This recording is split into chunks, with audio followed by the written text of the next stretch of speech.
Hey, salut la Fit Family, j'espère que vous allez bien. Je suis très contente de vous retrouver pour une vidéo face caméra. Alors, on se retrouve aujourd'hui pour une nouvelle vidéo, mais ça va être également un nouveau format, un format qui n'est pas nouveau sur YouTube, je ne l'ai pas inventé, mais que je n'avais jamais exploité et que j'avais finalement envie de vous partager aujourd'hui. On va parler justement des transformations physiques de stars à Hollywood. Et à chaque fois que ce sujet a été finalement exploité déjà un petit peu sur YouTube, ça a souvent, en grande partie, été des transformations physiques masculines. Donc on l'a forcément vu avec des vidéos sur tous les acteurs qui ont interprété des personnages Marvel et des super-héros. Et on a souvent plébiscité dans ce genre de vidéos l'entraînement viril, masculin, bodybuildé pour interpréter des colosses au grand écran, coucou Chris Hemsworth, ou des entraînements de guerrieros tel Rocky qui part se préparer dans la forêt à main nue.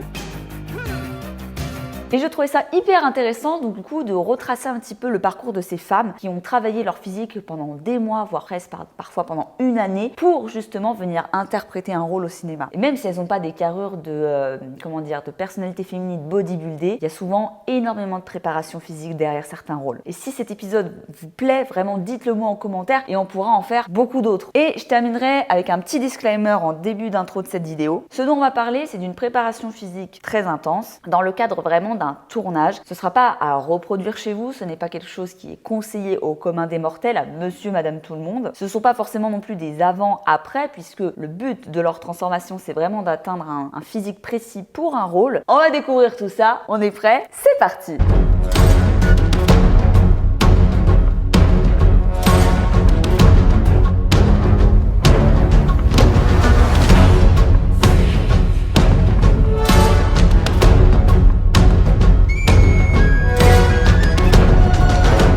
Vous l'avez vu, notre première transformation, elle va concerner Daisy Ridley, la nouvelle star de la trilogie Star Wars. L'actrice, donc, elle a 25 ans, elle interprète le rôle de Rey. C'est la première femme, finalement, dans les différentes trilogies Star Wars qui interprète vraiment le rôle principal, même si on avait la princesse Leia qui était aussi très présente sur la première trilogie. Et on va parler donc, du coup de la préparation physique qu'a subi Daisy pour justement interpréter ce rôle de Rey. Et la préparation qu'elle a dû faire pour répéter et faire certaines scènes d'action qui sont présentes dans les films, notamment les combats au sabre laser, etc. Il faut savoir qu'à Hollywood, lorsque vous êtes engagé pour un film, surtout avec d'immenses enjeux économiques et avec une énorme attente au niveau des fans, la préparation physique se fait avec des coachs personnalisés qui suivent les acteurs, femmes ou hommes, de manière extrêmement militaire, précise et personnalisée. Et on est bien loin du coaching plus sur mesure qu'on fait à des coachés classiques dans la vie de tous les jours. Ils vont s'enfermer, parfois pendant plusieurs mois, et se consacrer uniquement à la préparation physique de leur personnage. Pendant des mois, ils ne se consacrent qu'à ça, qu'à l'entraînement et à leur alimentation qui est cadrée au millimètre. Donc il faut se dire que pendant 6 mois, ils n'ont plus de vie, mais c'est pour leur boulot. C'est ce qui permet d'ailleurs d'avoir des transformations extrêmes qui ne pourraient pas avoir lieu dans la vie de tous les jours sur une période aussi courte, parce que parfois on a des transformations, même en gain musculaire, sur des périodes de 6 à 10 mois qui demanderaient, on va dire, à un pratiquant, on va dire même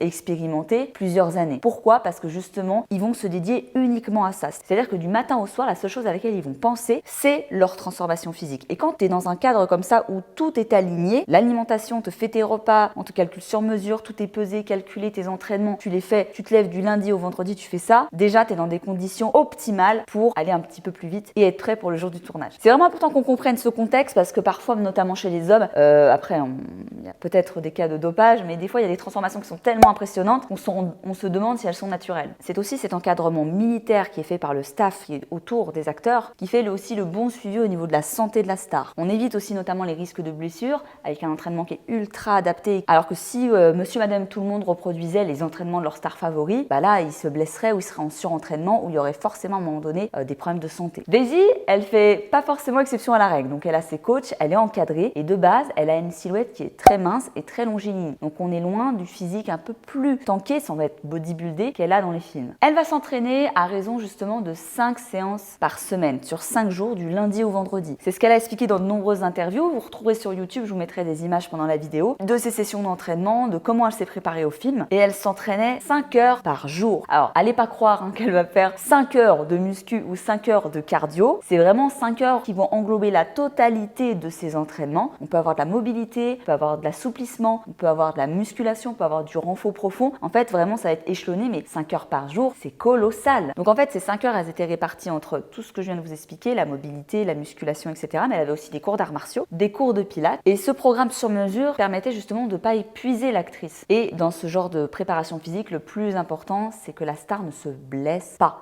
Sinon, t'as plus de film, ou c'est retardé et là tu perds des sommes astronomiques. Daisy, elle avait révélé dans une interview qu'avant l'entraînement qu'elle a subi pour Star Wars, elle était pas du tout sportive. Elle avait jamais fait de sport de sa vie. Et que même si les entraînements ont été extrêmement difficiles pour elle, au fur et à mesure qu'elle s'était entraînée pour le film, elle a vraiment commencé à prendre du plaisir et elle l'a même gardé dans son quotidien à beaucoup plus faible allure et quantité d'entraînement par la suite, après les tournages, après Star Wars. Et que lorsqu'on est dans un engrenage pareil, qu'on rentre dans la machine Hollywood sur des films tels que Star Wars, ta vie se transforme, ton quotidien se transforme, tout devient d'une effervescence incroyable. Elle avait même expliqué, Daisy, dans des interviews, qu'elle adorait ses sessions de sport. Je cite, « J'adore ça parce que c'est la seule chose structurée dans ma vie en ce moment. » Après, moi, personnellement, j'aurais cette opportunité. Il est clair et net que, bien entendu, allez-y, prenez-moi 9 mois de ma vie, je m'entraîne, je fais que ça et je fais un putain de rôle à Hollywood. On est d'accord. Passer mes journées à faire que bouffer et m'entraîner, il n'y a aucun problème. Et en plus de ça, pour incarner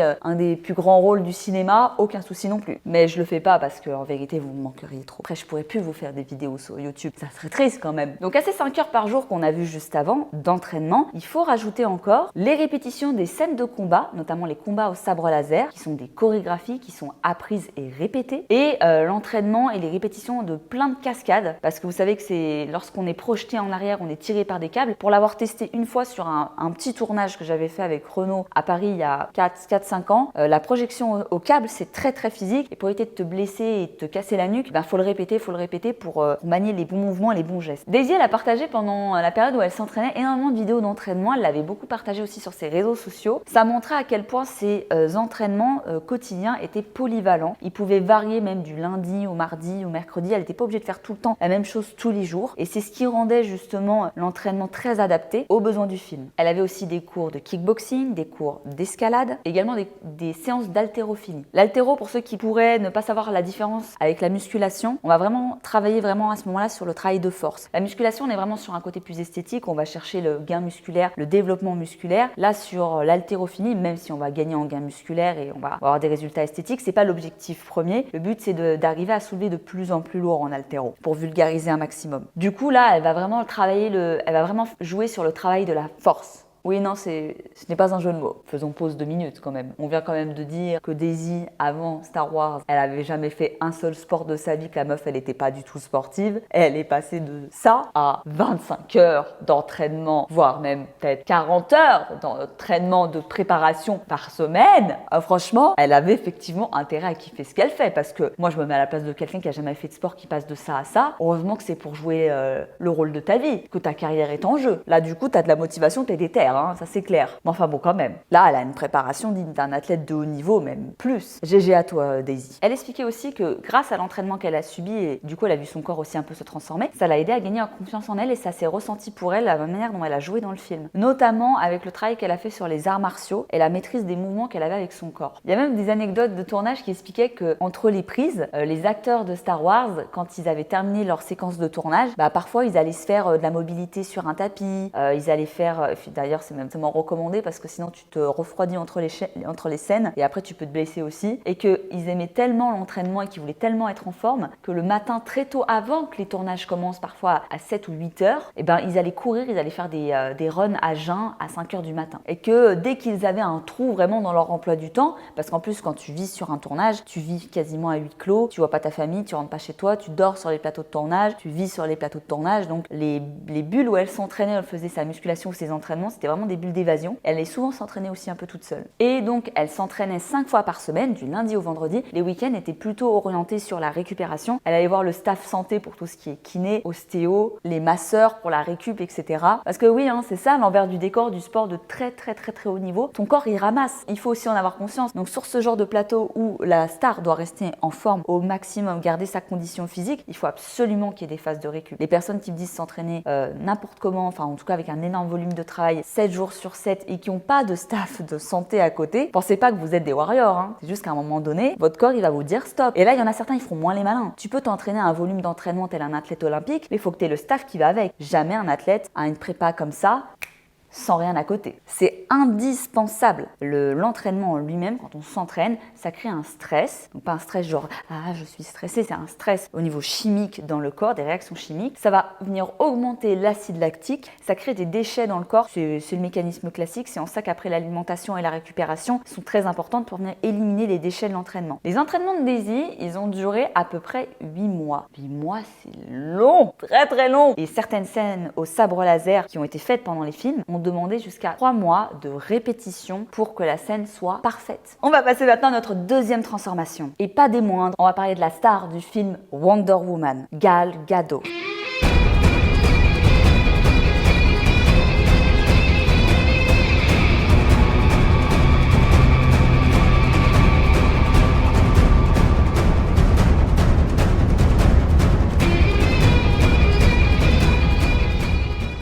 Alors, elle est un peu plus âgée que Daisy, elle a 32 ans. Elles ont comme point commun de s'être préparées pour le rôle de leur vie, en tout cas celui qui les a fait le plus connaître du grand public. Et le but de tout ça, c'est aussi autant de préparer physiquement à encaisser les scènes de combat pour celles qui jouent des super-héroïnes, et c'est également de faire en sorte, par exemple dans le cas de Gal, de correspondre aussi physiquement aux personnages qu'elles incarnent. Ici, le rôle de Wonder Woman, il est particulièrement marqué de manière physique. Diane, c'est la princesse de la tribu des Amazones. C'est une guerrière amazone, donc physiquement, elle est costaud. C'est une femme qui peut endurer et gagner des batailles. Sa musculature, elle découle finalement de ses années d'entraînement avec ses congénères amazones, ses montées à cheval, ses combats d'épée. Faut qu'elle envoie sur le champ de bataille, donc elle est censée être costaud, Wonder Woman. Donc pour incarner ce rôle de Diane, Wonder Woman, Gal, elle a aussi suivi un entraînement ultra intensif. Je vous mets une photo avant-après, celle qui était sur la vignette. Elle était également d'une nature très mince et très longiligne, très loin de son personnage en fait qui est plus massif dans Wonder Woman. Encore une fois, c'est par rapport à des acteurs masculins qui passent de très maigres ou avec un petit peu de surplomb, un petit peu de gras, à des acteurs bodybuildés où là vraiment le changement est colossal. Ces transformations physiques-là pour des femmes, pour des films, sont également très impressionnantes, surtout de manière naturelle. C'est ça qu'il faut comprendre. Sur les réseaux, on a tendance à voir des transformations extrêmes de femmes qui ont recours à des produits dopants, qui viennent développer la masse musculaire de manière très surdimensionnée, donc très impressionnant. Mais là, les deux transformations de Daisy et de Gal sont des transformations ultra impressionnantes par rapport à leur point de départ qui est être très mince. C'est vraiment ça qu'il faut comprendre. Elle s'est entraînée durant 6 mois. Elle a changé son régime alimentaire et elle a travaillé plus de 6 heures par jour pour venir développer et optimiser le gain musculaire. Pour un petit remember de Gal, c'est une actrice qui est d'origine israélienne. Elle avait été élue en 2004 Miss Israël. Elle avait concouru à Miss Univers, il me semble. Donc quand elle avait l'âge de 18 ans, donc quand elle était très jeune, elle avait vraiment le profil de la mannequin, tu vois, très mince, très grande, elle fait 1m78. Elle a même déclaré un peu la chose suivante: depuis que j'ai commencé ma transformation, j'ai gagné environ 8,5 kg, tout en musculaire. Je me sens tellement mieux maintenant. Lorsque vous vous sentez forte, cela change absolument tout. Votre position, votre façon de marcher. Et en regardant des photos de moi il y a 5 ans, je me disais waouh, j'étais trop maigre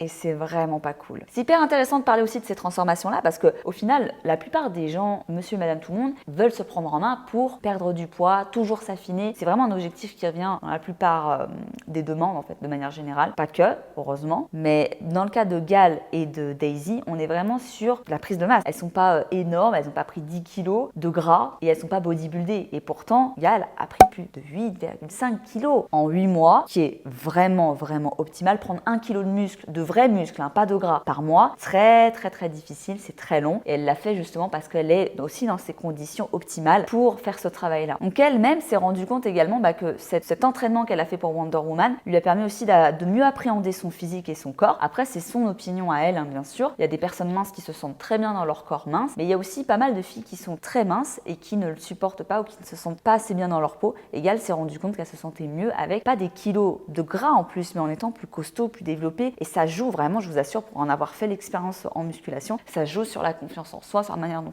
tu te sens solide, costaud, et franchement ça fait du bien aussi. Donc je vois ce qu'elle veut dire. Elle expliquait aussi que c'était très dur pour elle au début, parce que pareil, elle était vraiment pas du tout sportive. Elle était pas habituée aux exercices physiques, donc elle a subi, vraiment, elle a pris cher. Elle n'arrivait pas du tout à faire des pompes, à faire des tractions, qui sont des exercices au poids du corps pour des femmes, parfois qui peuvent être très difficiles. Chose sur laquelle elle a énormément progressé, justement par tous ces mois d'entraînement intensif. Elle a eu un entraînement qui est différent de celui de Daisy parce que c'est pas les mêmes scènes. Par exemple, elle s'est pas entraînée au sabre laser ou aux arts martiaux, mais elle s'est plutôt entraînée à monter à cheval. Elle va plutôt s'entraîner vraiment à développer la masse musculaire un peu plus intensément que devait le faire Daisy, qui n'en avait pas forcément énormément besoin pour son rôle. Et elle a également suivi des cours d'entraînement, de maniement et de combat à l'épée. Et j'ai dégoté une nouvelle anecdote de tournage, rien que pour vous. Alors sachez que sur certains tournages, une fois que le film est fini, une fois que les tournages sont finis, il arrive que certaines scènes aient besoin d'être retournées. Donc parfois ça arrive même plusieurs semaines après la fin d'un tournage. Donc là, tu es obligé de rappeler tous les acteurs qui sont revenus à leur vie normale, etc., qui sont plus du tout dans le mood du tournage, tu vois. Bah ça a été le cas de Gal pour Wonder Woman. Elle a été rappelée pour plusieurs scènes et à ce moment-là, elle était enceinte. Elle était en costume dehors dans le froid à refaire certaines scènes de combat enceinte. Force à toi, Gal. Elle pouvait pas à ce moment-là refaire de grandes performances physiques du coup par rapport aux périodes où elle était vraiment surentraînée pendant le tournage à cause de sa grossesse. Mais le réalisateur Chuck Roven a dit qu'elle avait donné tout ce qu'elle pouvait. La meuf était dévouée à son rôle. Tu m'étonnes. Après, pour reparler un peu de la shape de Gal, moi personnellement, la shape qu'elle a dans Wonder Woman, parce que moi je fais de la musculation, je fais du fitness, donc j'aime l'esthétique des corps un peu plus costauds, tu vois. Surtout sur le haut du corps, je trouve que son haut du corps dans Wonder Woman, mais je kiffe ma race.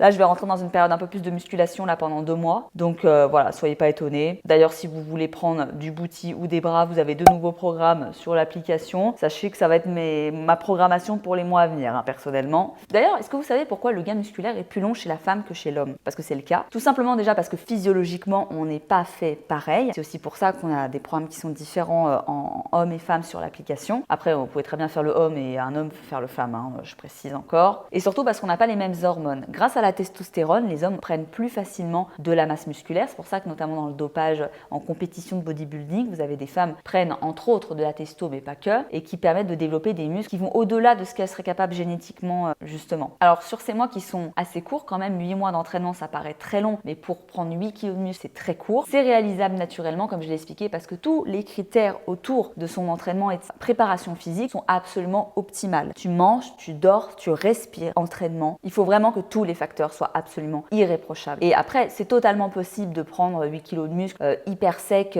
sur une année, mais ça demande beaucoup de travail, c'est possible, hein, bien sûr, pour quelqu'un de très habitué à la musculation, etc.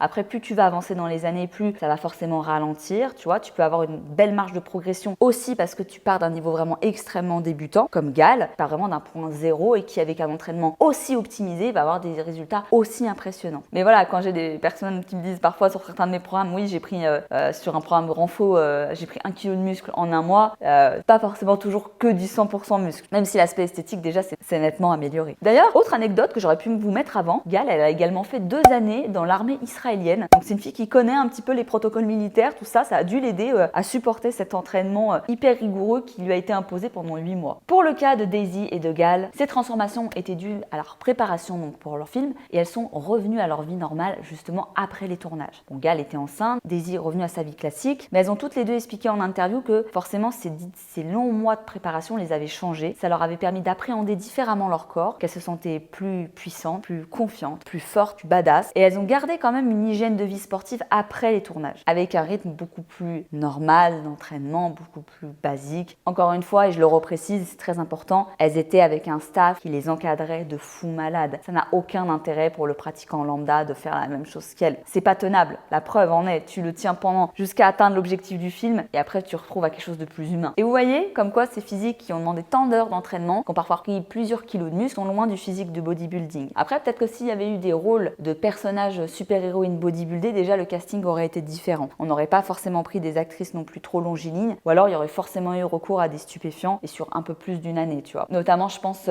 pour le profil de l'actrice qui joue dans The Mandalorian, qui est, je crois, une catcheuse. Faudrait que je regarde exactement, mais son physique à elle, il est impressionnant. Mais elle a été castée avec ce physique pour le coup, tu vois. Elle était déjà comme ça avant la série. Donc vous pouvez très bien avoir le physique de Wonder Woman ou de Gal dans Wonder Woman avec plusieurs années de musculation et regardez comme c'est badass, que c'est beau et que c'est féminin. Moi, je trouve personnellement. Parce que je dis ça parce qu'il y a quand même beaucoup de filles qui ont toujours peur de prendre plus de 5 kilos pour faire des exercices de muscu, tu vois. Il y a forcément aussi à prendre en compte le côté psychologique, aussi des psychologues sur les tournages qui aident les acteurs à savoir s'ils vont bien. Enfin, vraiment, ils sont pris en charge de A à Z. Là où quelqu'un qui aurait une transformation aussi rapide, seul, aurait du mal à appréhender tous ces changements dans son corps. Vraiment. Parce que, attention, les transformations physiques extrêmes laissent toujours aussi des traces. J'espère que cette vidéo vous aura plu. Dites-moi dans les commentaires si vous avez kiffé et quel autre personnage personnage de film ou de série vous aimeriez que je parle dans le prochain épisode. Parce que j'ai pris énormément de plaisir à écrire cette vidéo. Ça m'a pris du temps, mais vraiment, ça m'a passionné. Donc si vous avez aimé ce format, qui tourne quand même un petit peu autour du sport, de la transfo et physique, etc. Dites-le moi en commentaire et mettez-moi le nom des actrices que vous voulez que je mette dans le prochain épisode. Vous pouvez également me faire vos retours, s'il vous plaît, pertinents. Voilà, ne me faites pas vos réclamations tel un SAV, mais pour que je puisse perfectionner ce format et l'améliorer avec le temps. Pensez à vous abonner pour pas rater les prochaines vidéos. Moi, je vous dis à très bientôt. Ciao, ciao!